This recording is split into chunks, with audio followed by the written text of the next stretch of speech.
নতুন বিয়ে তো নামাজ পড়াইতেছে। নামাজে জামাই দিকে তাকায় না সুন্দর করে, কি পারে না দেখি নামাজ। জামাই জীবনে নামাজ পড়ে নাই মনে হয়। সেজদায় যান। হ্যাঁ, আপনি ধরেন না, খেলা দিন না, ফিরে যাবো বলে। হ্যাঁ, আরেকটা দেন। আরে খারাই রয়েছে, আরেকটা দেন। হ্যাঁ ঠিক আছে। তুই উড়েন উড়েন উড়েন উড়ে না, বয়ে রয়েছে এখন। তাকায় রয়েছে কে সুন্দর করে, আটটা বান দেন।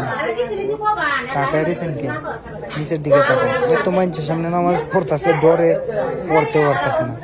সুরা কইতেছে, সুরা কয় না কি করতেছে আল্লাহ। হ্যাঁ, নামাজ পড়েন। আরেকটা দেন। এই তো কেডা কয় নামাজ পড়েন না। এই বোন উঠতে হবে আবার, খালি উঠলেই আবার আসে রে ভাই। নামাজ না পড়লে বিয়ে দিব কেডা আবার সেই দিকে এদিক তাকাই। বেট টেনে ধৈর্য নামাজ পড়া শিয়াই, নামাজের সময় নামাজ পড়া ধরে শিয়াই, পরে শিয়াইলে তো পারতো। এরম বলত তো আর দেখিনি, দেখতে তো দেওয়া যাবো না। 5 ওয়াক্ত নামাজই ফলা ভাই, আসিস না, নামাজ পড়ে না জীবনে, তার কি ওরা আসে, আসিস না কেউ। ঠিক আছে।